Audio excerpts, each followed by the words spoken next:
Kita langsung masuk ke lanjutan pembahasan dalam kitab Al-Manhajus Sawi, Al-Faslur Rabi'. Bismillahirrahmanirrahim. Radhiyallahu ankum.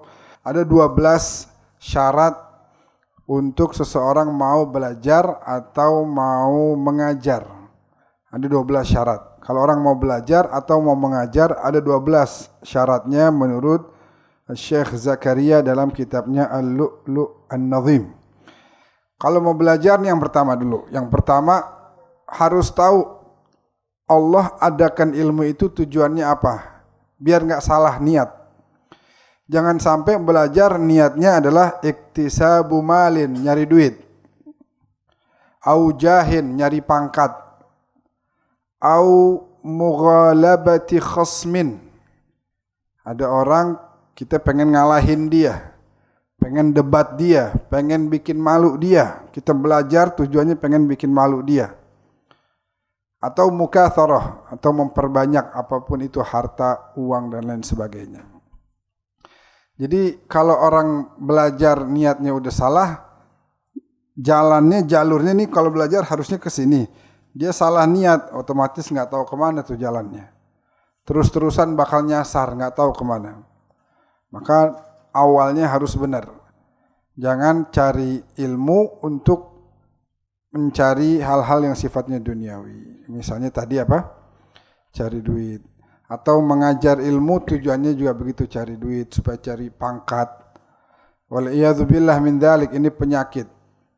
Ada orang dia niat dari awal memang mau berilmu tuh karena ngelihat orang pada wah si ini Habib ini, kiai ini pada dikenal di mana-mana, pengen kayak dia.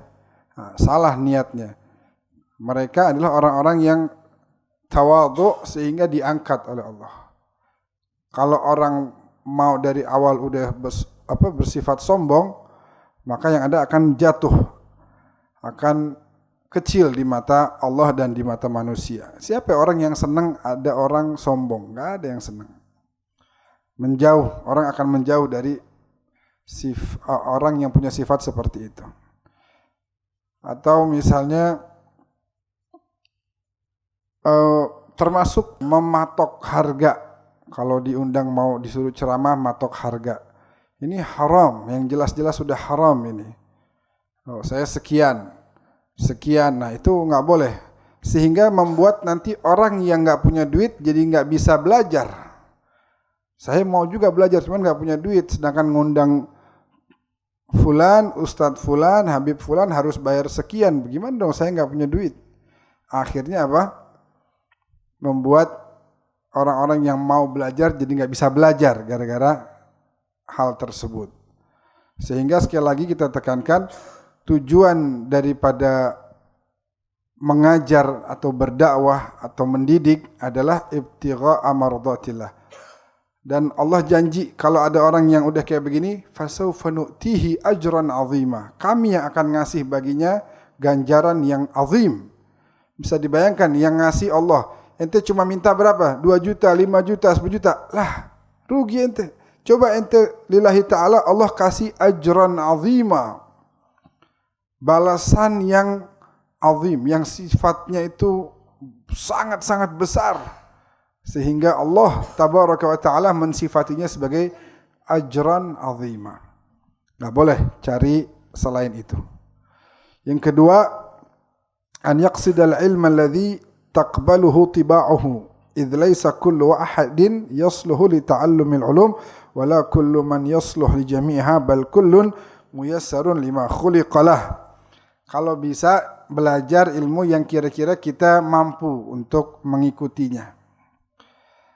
Belajar ilmu itu, jadi ana ingat tuh tahun lalu Habib Muhammad bin Hussein Al-Aidrus almarhum waktu ceramah Maulid di sini, beliau bilang Allah udah kasih tiap orang kelebihan yang berbeda-beda masing-masing. Ini kelebihannya ini kelebihannya ini.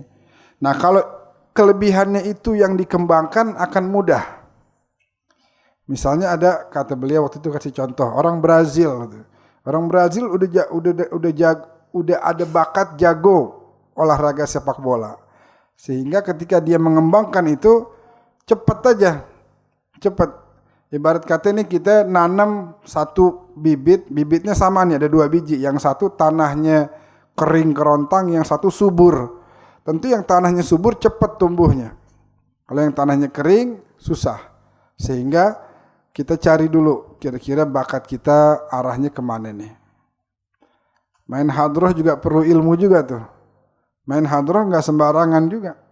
Orang harus tahu. Tadi kita perhatiin pas lagi main hadroh, padahal masing-masing tidak melihat kepada temannya. Apa justru kalau ngelihat bingung kali ya. Jadi pada yang satu nunduk, yang satu ngelihat kemana gitu. Tapi bisa enak gitu. Ente tiba-tiba mau ikut di sini, belum tentu bisa. Kudu belajar dulu. Harus belajar, ada ilmunya. Malah jadi berantakan kalau nggak tahu ilmunya.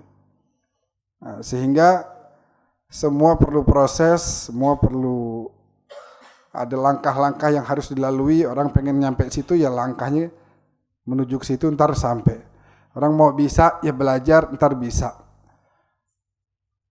Ta'allam falaisal mar'u yuladu aliman. Ente kira nih Habib-Habib yang ada di sini nih, kiai-kiai Hadratus Syekh Mbah Hashim Asy'ari, Mbah Maimun Zubair, Habib Umar bin Hafid, Habib Ahmad bin Muhammad Al-Maliki. Ente kira lahir ting pinter begitu? Kagak, sama sama kita. Sama-sama lahir nggak tahu apa-apa. Bedanya mereka serius, sungguh-sungguh belajar, minta sama Allah, minta pemahaman. Zidni ilman warzuqni fahman. Begitu minta terus, sambil dia terus istiqamah belajar lagi. Ilmu apa misalnya? Ilmu nahu. Kalau orang nggak serius belajar nggak akan bisa. Tapi karena dia serius, mau belajar, nggak ngerti, nggak nyerah. Ada orang nggak faham terus nyerah. Ah susah nih ilmu. Pertama kali kita buka pasti susah. Kita pertama kali buka ilmu ada kitab An-Nahwul Wadih misalnya. Baca. Belajar sama guru sekali, 2 kali, sebulan. Susah nih, kitab susah nih. Ini ilmu susah. Tapi perlu keseriusan. Saya bisa minta sama Allah taufik. Ya Allah bukakan pemahaman saya. Belajar lagi, tanya lagi sama teman yang udah paham. Besok belajar sama gurunya lagi. Begitu lama-lama akan menjadi faham. Bahkan katanya Ibnu Hajar dikasih nama Ibnu Hajar atau anak batu karena itu alasannya. Dulu beliau di pesantren nilainya rendah terus. Diajarin kagak paham-paham. Sehingga akhirnya beliau dikeluarkan dari pesantren. Ibnu Hajar. Ngelihat lagi jalan keluar dari pesantren tuh mau balik, ngelihat ada satu batu yang terus menerus ditetesin air dan lama-lama batunya itu mulai bolong gitu. Ini kan dulu batu kan bulat begitu. Terus tiba-tiba kok ada bolongnya nih gara-gara air tetes. Padahal air lemah, batu kuat. Tapi kalah nih batu lama-kelamaan. Karena istiqomahnya air gitu.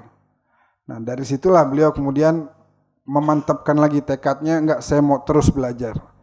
Nah, akhirnya jadilah Ibnu Hajar seperti Ibnu Hajar yang kita ketahui saat ini. Al-Imam Az-Zahabi punya kitab namanya Siyar A'lamin Nubala. Kitab yang luar biasa. Cuma diginin doang sama gurunya. Waktu itu lagi nulis. Gurunya cuma ngomong begini doang.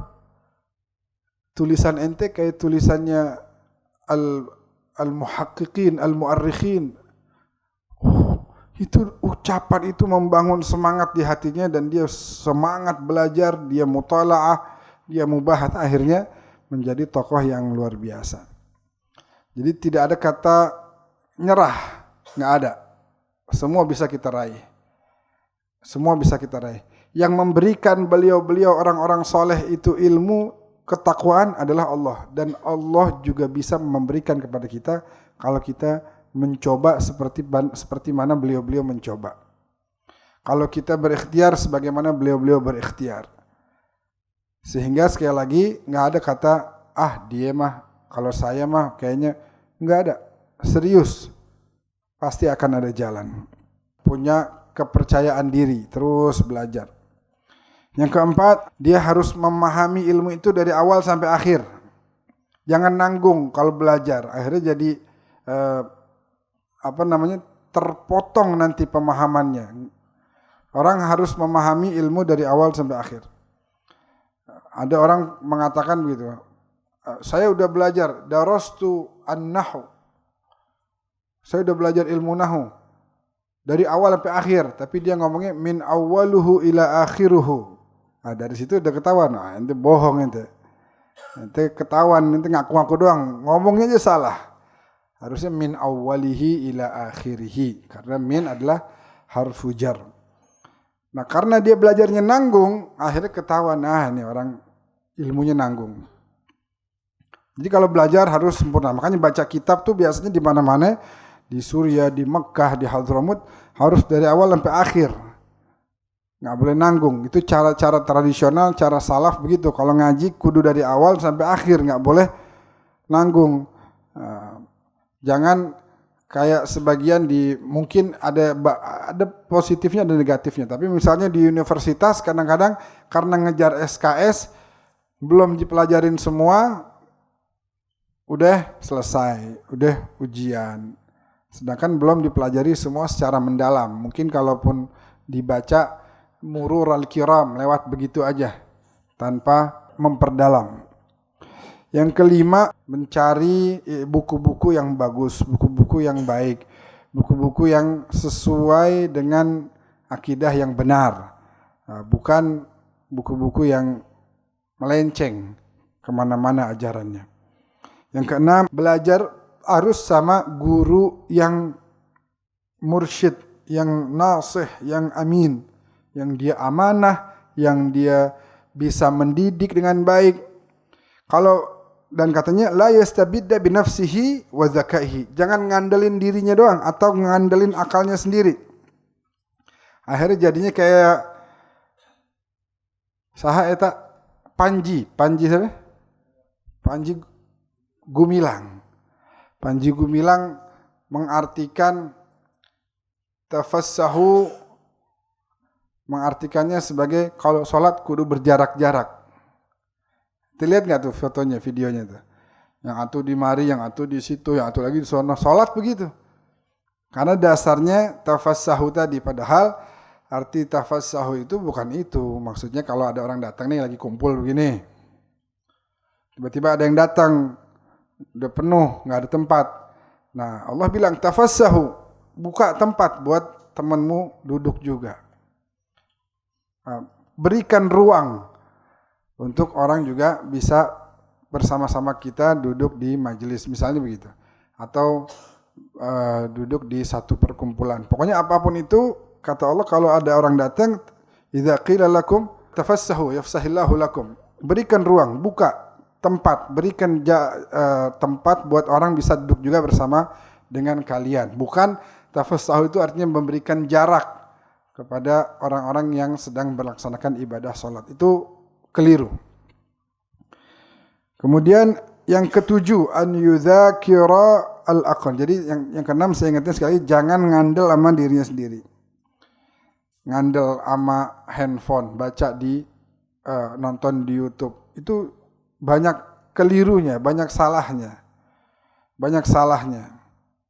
Kayak contoh deh nih, karena cuma ngelihat di YouTube, akhirnya apa yang terjadi? Lebaran Idul Adha,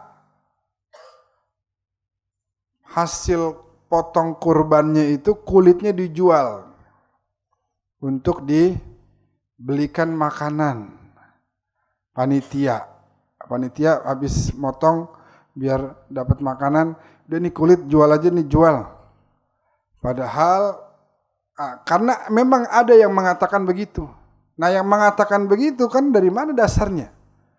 Karena kita polos, ngelihat aja di YouTube ada satu ustadz tiba-tiba ngomong begitu, kita percaya. Sebab dia mengandal kepada zakatnya dia atau media sosial yang sekarang tersebar luas. Padahal disebutkan bahwasanya man ba'a jilda udhiyatihi fala udhiyata lahu. Siapa yang menjual kulit hewan korbannya, maka sama aja dia tidak berkorban. Jadi nggak boleh. Kemarin kejadian begitu. Kemarin nih Sabtu subuh pas pengajian saya di Bekasi. Ada panitia hewan kurban bilang begitu. Bib, boleh nggak kita jual kulit atau kepala hewannya kita jual? Sebab panitia kan butuh makan, butuh plastik buat bungkusin dagingnya. Saya bilang nggak boleh. Oh, ada yang bilang boleh katanya. Ya silakan kalau mau ikut yang bilang boleh. Cuman dasarnya bilang boleh apa? Sedangkan kita dasarnya bilang tidak boleh. Misalnya tadi man ba'ajil da udhiyatihi fala udhiyata lahu. Kemudian dalam fikih itu dijelaskan. Dalam fikih dijelaskan bahwa tidak boleh menjual. Yang boleh adalah begini. Dalam madhab Imam Ahmad bin Hambal dan Abu Hanifah, Hambali dan Hanafi membolehkan menjual, tapi tidak boleh hasil jual kulitnya itu dimakan sama panitia, nggak boleh. Bolehnya dikasih ke fakir miskin. Jadi daripada ini kulit mau diapain ya, mau ngasih orang belum tentu paham cara ngolahnya. Udah kita jual, habis itu udah dibagiin bareng nih. Fakir miskin datang, nih ada daging nih, satu plastik nih ada duit, cepet. Misalnya begitu. Itu baru boleh. Tapi kalau dimakan sama panitia, nggak boleh. Atau dijadikan upah tukang jagalnya, itu juga nggak boleh. Kan gue yang potong tuh kambing sama sapi, udah tuh kulitnya jangan diapain ya, taruh situ. Ntar jadi upahnya saya, nggak boleh. Termasuk dagingnya aja nggak boleh. Saya yang motong nih sapi, tuh pahanya biarin, jangan diapa-apain tuh. Paha yang gede tuh biarin tuh. Jangan dipotong-potong deh, tuh segitu buat saya. Nggak boleh. Jatahnya per orang berapa ya silahkan, sesuai. Adapun dia untuk upah dari motong hewan tersebut, silahkan disepakati dari awal. Jadi buat para penyumbang hewan kurban di musola di masjid juga, sebaiknya memberikan juga ada uang operasional. Nih ada kambing nih. Nih ada duit 200.000 nih. Bakal operasional. Bisa dipakai buat apa? Buat beli plastik. Buat apa lagi? Ngasih yang motong. Apa? Boleh buat kopi. Bener. Boleh. Kan udah operasional. Yang ngasih udah ikhlas. Pokoknya buat apa? Buat panitia dah. Ngopi, beli nasi padang, ya, apalagi bersih juga tuh, perlu sabun, perlu sikat dan lain sebagainya. Itu diberikan dari awal. Termasuk begini juga jalannya, ada yang udah nyebutin dari awal, sumbangan sapi 7 orang, per orang 3.200.000. Ya, begitu ada orang datang, nih saya mau nyumbang sapi per orang berapa? Oh, per orang 3.200.000. Oh nih, deh. Terus dipakai buat beli sapinya, cuman patungannya 3 juta. Yang 200-nya langsung dipakai buat operasional, nggak boleh. Panitia harus jelasin. Tanggung jawab, panitia harus jelasin. Pak, ini 3 juta, yang 200-nya buat operasional kita. Oh iya, harus dikasih tahu, nggak boleh. Karena di anggapan orang yang nyumbang itu 3,2 ini semuanya buat beli sapi. Tapi kemudian panitia mengambil 3.200.000 buat operasional tanpa pengetahuan yang memberikan, tidak boleh. Jadi, atau gini, yang motong boleh nggak minta kulit? Boleh, tapi sebagai bentuk jatah, emang pas bagi-bagi nih, sekilo, ada juga potongan kulit yang kira-kira harganya sama kayak daging sekilo. Nah itu dia jatahnya itu nggak minta daging. Karena saya demennya kulit nih, bakal saya pakai bikin ini, bikin itu. Sebagai bentuk jatahnya dia boleh. Tapi kalau dia minta sebagai upah dari nyembelihnya dia itu tidak boleh. Sehingga kesimpulannya, kalau kita mau gampangnya, sebab kalau zaman sekarang memang susah kalau itu kulit dibagiin ke fakir miskin, karena betapa banyak dari fakir miskin yang nggak tahu cara ngolahnya ini diapain. Mau diapain nih kulit, bingung. Sehingga kita pakai caranya dalam mazhab Hanafi dan Hambali yang membolehkan panitia menjual, tapi hasil uangnya itu bukan dipakai untuk panitia, melainkan untuk diberikan juga kepada fakir miskin. Nah, itu yang benar seperti itu. Jangan sampai salah. Ini Idul Kurban, satu hari raya yang jangan sampai kita kotori dengan hal-hal yang salah seperti itu. Begitu juga motongnya. Misalnya Imam Nawawi dalam 40 hadisnya itu menyebutkan di hadis yang ke-17, innallaha riwayat Abi Ya'la Shaddad ibni Ausin, innallaha katabal ihsana ala kulli syai'. Sungguhnya Allah mewajibkan berbuat baik dalam segala perkara. Termasuk dalam nyembelih nih. Fa idza qataltum fa ahsinul qitlah. Kalau kamu lagi mau membunuh ini hewan korbanmu, maka bunuhlah dengan cara yang baik. Wa idza dzabhtum fa ahsinuz dzibhah. Kalau kamu lagi mau nyembelih, sembelih dengan cara yang baik. Jangan kita nyembelih sebelum kita kasih dia minum. Satu. Jangan kita nyembelih hewan di hadapan hewan yang lain. Itu tersiksa dia. Dibentak-bentak tuh hewan. Nggak bisa, itu menyakiti. Nabi bilang, Nabi dalam hadis yang ditulis dalam kitab Imam Nawawi tadi, 40 hadis, Nabi sampai bicara tentang bagaimana cara nyembelih hewan. Bayangin, hewan diperhatiin segitunya sama Nabi. Fa idza qataltum fa ahsinul qitlah wa idza dzabhtum fa ahsinuz dzibhah. Luar biasa. Kalau di Arab dulu kita di sono dia lebih besar daripada Idul Fitri. Idul Adha itu lebih besar daripada Idul Fitri. Kalau di sini kan Idul Fitri yang lebih meriah. Kalau di sono enggak, Idul Adha. Di antara alasannya karena perintah menyembelih hewan kurban itu ada di Al-Qur'an. Yaitu surat yang kita semua hafal, inna a'tainakal kautsar fasholli li rabbika wanhar, dan berkurbanlah, sembelihlah hewan. Itu yang ke-7 tadi. Yang ke-7 adalah yang tadi yang ke-6. Yang ke-7 an yudzakiral aqran wal anzar talaban litahqiq la lil mughalabah. Kita kalau lagi ngaji belajar ngajak diskusi muzakarah. Ane duduk sama Husnul sama teman-teman, yuk sama Putra. Kita duduk muzakarah. Belajar. Tadi bahas apa tadi? Oh, bahas ini nih halaman sekian tadi itu. Yang ini maksudnya apa sih? Oh, si Husnul ngasih tahu. Ini maksudnya tadi begini. Oh, itu muzakarah namanya. Diskusi, belajar bareng. La lil mughalabah. Jangan kita duduk bareng untuk saling menjatuhkan. Niatnya enggak boleh saling menjatuhkan, tapi justru saling memberikan manfaat satu sama lain. Yang enggak tahu tanya biar jadi tahu. Yang tahu ajarin biar makin berkah ilmunya. Balil muawana, saling tolong menolong, alal faedah wal istifadah, untuk memberikan ilmu dan mendapatkan ilmu.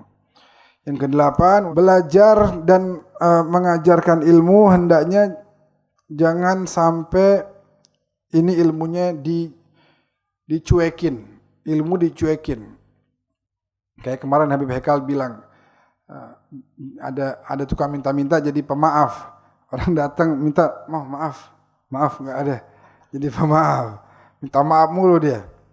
Atau ilmu dipegang sendiri, nggak mau diajarin ke orang lain. Alasannya apa? Biar dia doang yang pintar sendiri. Biar dia doang yang tahu sendiri, yang lain nggak boleh tahu. Kalau mau tahu, ya udah kemari, ntar saya kasih sedikit dah. Nah, begitu. Biar dia terus menjadi pusat perhatian. Nah, ini nggak boleh. Yang benar adalah memberikan. Tapi juga jangan sampai memberikan kepada orang yang salah. Kita tahu nih orang niatnya buruk. Nah, kita ajarkan dia, ternyata memang dari awal kita udah tahu niatnya buruk, memang akhirnya jadi benar.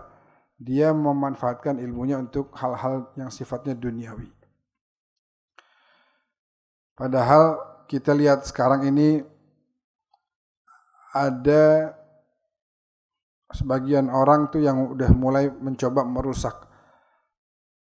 Kita sebagai contoh nih ya, Wali Songo itu kan ada 9, Al-Auliya'ut Tis'ah, wali 9. Mereka bukan orang yang membawakan Islam pertama kali, Islam udah datang sebelum mereka. Tapi di zaman mereka, Islam tersebar secara masif. Hampir di seluruh pelosok mulai tersebar di mana-mana. Masya Allah, jazahumullah khair. Luar biasa jasanya sampai akhirnya negeri kita menjadi negeri yang jumlah umat Islamnya terbanyak di dunia. Ini diantara berkah daripada Wali Songo. Nggak boleh kemudian kita demen sama 8 Wali Songo, yang satu kita nggak demen. Oh kalau saya mah demennya yang 8 dah, yang satu nggak. Nggak boleh begitu. Sebab kita diperintahkan untuk mencintai seluruh aulia, seluruh wali. Satu aja kita musuhin, Allah menegaskan, man adali waliyan, siapa orang yang memusuhi satu wali saya, maka saya mengumumkan perang kepada orang tersebut. Satu, bukan 2, bukan. Gimana kalau 2? Oh saya mah cinta 1.000.000 wali, saya cinta semuanya. Tapi kalau walinya dari sini nih, keluarga yang ini nih, saya nggak demen nih. Al-Imam Al-Haddad. Siapa yang menafikan kewaliannya? Al-Imam Umar bin Abdurrahman Al-Attas. Sebagaimana kita cinta kepada wali-wali yang lain, jangan ada merendahkan salah satu daripada aulia Allah. Satu aja kita rendahin, kata Allah, saya umumin perang sama dia. Terus kalau Allah udah merangin kita, kira-kira kita bagaimana matinya? Berharap husnul khatimah. Dari mana? Siapa yang mau ngasih husnul khatimah? Allahnya perang sama kita.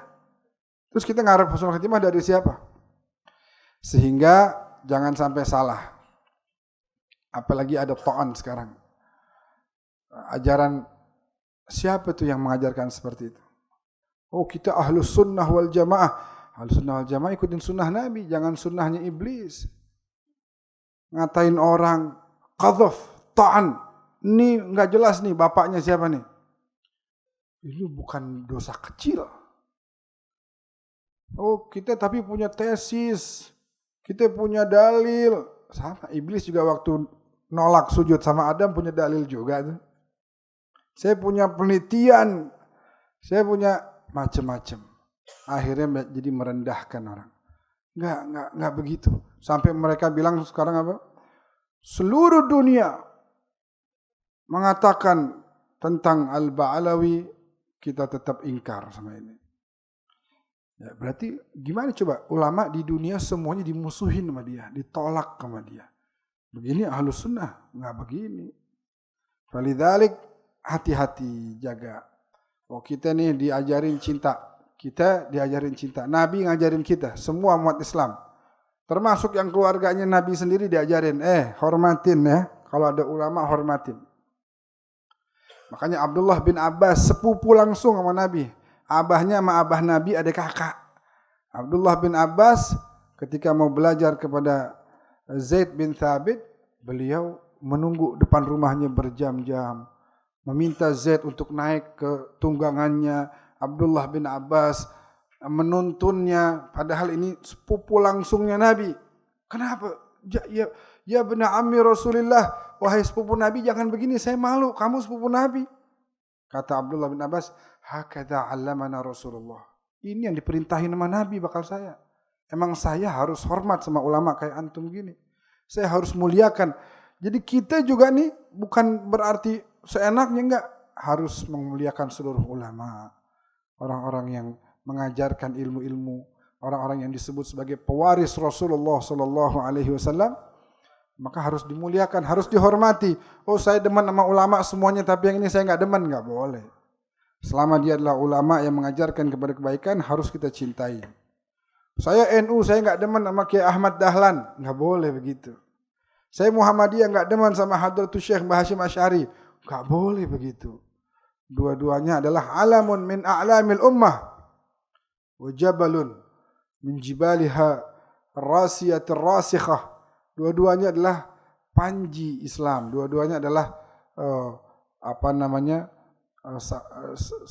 bagian daripada gunung-gunung yang Allah ciptakan di muka bumi ini di tengah-tengah umat Islam, baik sebagai bentuk yang memantapkan kehidupan manusia dan juga sebagai hal besar yang telah Allah berikan kepada umat manusia. Lanjut, jadi jangan sampai ada orang mencari ilmu, kan sekarang begitu, cari ilmu biar kita jatuhin itu orang, biar kita bantah dia, biar kita abisin mereka. Cari ilmu bukan begitu. La tu'alliqud durar fi riqabil khanazir. Jangan kita taruh mutiara di leher al-khanazir, mohon maaf babi. A'azzakumullah wa syarafal majlis. Jadi disalahgunakan sama hewan tersebut. Yang ke-9, kalau belajar jangan pernah merasa cukup. Oh saya mah udah cukup dah belajar udah. Wah, saya udah diundang di mana-mana nih. Saya udah mulai dikenal orang. Udah dah nggak usah belajar lagi udah, ilmu saya udah cukup. Fadzalika naqsun wa hirman. Itu satu kekurangan.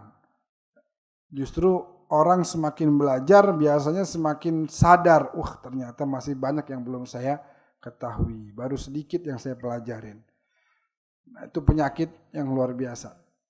Kita nggak boleh melewati dan nggak boleh kurang, jadi harus pas gitu. Yang ke-11, jangan campur adukan ilmu. Campur adukan ilmu.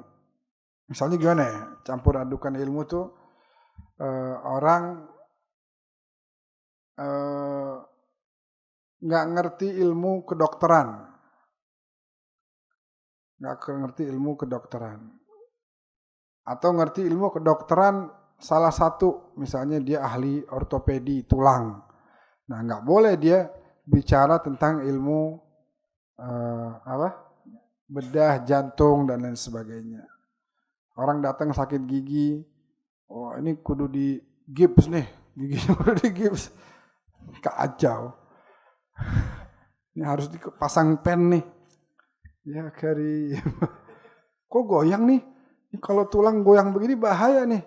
Anak gips saya gigi ente ya. Wah, kudunya kan dicopotin atau ini enggak, malah di gips giginya. Karena ilmunya enggak paham. Jadi jangan dicampur adukan. Jangan campur adukan. Tsani ashriha an yura'ya kullun minal muta'allim wal mu'allim haqqal akhar. Setiap yang belajar maupun yang mengajar masing-masing harus tahu hak yang lain. Kita nih belajar sama guru kita. Kita kudu tahu hak guru kita. Si guru juga nanti juga pasti akan mengetahui hak muridnya. Masing-masing punya hak. Khususan al-awwal, khususnya yang kita nih yang belajar nih. Kita belajar. Saya punya guru Al-Habib Abu Bakar, dulu di Syria ada Syekh Muhammad Said Ramadan Al-Buti. Kudu tahu hak beliau-beliau. Gimana kita nggak boleh bertingkah depan beliau, ngomong sekedarnya aja kalau ditanya. Terus kemudian jangan merasa lebih pintar. Banyak kan sekarang begitu. Ijabu kulli dzi ra'yin bi ra'yih dalam hadis. Masing-masing udah merasa diri paling benar, paling tahu, bahkan gurunya sendiri disalahkan. Sekarang kalau di dalam dunia ke-NU-an itu ada tingkat namanya kan kiai ulamanya gitu ya. Nah, kalau ulama yang paling tinggi itu disebutnya Rais Am PBNU, yaitu Kiai Haji Miftahul Akhyar. Udah terang-terangan, gurunya udah terang-terangan dengan jelas mengatakan arahannya, bimbingannya seperti ini, tapi betapa banyak bahkan enggak sedikit yang menghinakan beliau. Bukan hanya menolak, tapi sampai menghinakan, apalagi dipolisikan sekarang. Nah, ini kenapa? Karena itu tadi, dia enggak tahu hak-hak seorang guru dan dia merasa diri paling hebat. Merasa diri paling tahu.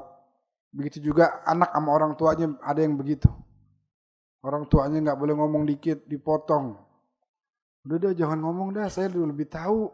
Saya belajar nih. Nih zaman sekarang nih udah terbuka semuanya. Saya udah lebih banyak ilmunya dari daripada bapak, daripada ibu. Nah, ini musibah. Musibah yang luar biasa. Kenapa kita harus mengetahui hak guru? Karena li'anna mu'allimahu kal abbal a'zam. Guru itu seperti ayah, bahkan dalam beberapa kondisi boleh jadi guru lebih punya hak dari ayah. Kenapa? Karena ayah itu adalah seseorang yang menjadikan engkau lahir ke muka bumi ini. Nah, muka bumi ini darul fana, tempat yang akan hilang, tempat yang cuman sementara doang. Wa muallimuhu dallahu ala daril baqa. Adapun guru, dia yang mengarahkanmu ke darul baqa, tempat yang abadi, tempat yang kekal selama-lamanya. Masuk nanti ke dalam surganya Allah Subhanahu wa taala. Itu yang ngarahin guru tuh, yang didik guru. Lu jangan macam-macam ya. Lu jangan maksiat. Lu hati-hati bergaul, begini. Jangan lupa sholat jangan tinggal, begini. Sebab dia ngaji sama gurunya, dia istiqamah, dia belajar, dia ibadah, dia jauhin maksiat. Sebab itulah kemudian dia diberikan oleh Allah kelebihan dapat masuk dalam surganya Allah SWT. Yang lebih hebat lagi, bapak ia, guru ia. Jadi dia bapaknya dan juga dia tidak lupa mendidik anaknya dengan pendidikan yang baik. Bitarbiyatin hasanah. Intaha min matlabil iqadh fi ghuraril alfad li'allamah Abdullah ibn Husain bil Faqih radhiyallahu anhu. Satu lagi, dalam proses menuju talibul ilm ada beberapa hal yang harus dipersiapkan. Tulul umur, dia perlu umur yang panjang, sebab belajar itu bukan setahun 2 tahun. Bukan 10 tahun, 20 tahun. Belajar itu prosesnya panjang. Tergantung nih, kita mau sampai tingkatan mana. Sampai tingkatan yang bisa memberikan fatwa seperti Imam Syafi'i, itu bukan belajar 10 tahun, 20 tahun. Bukan belajar dengan jumlah waktu yang singkat.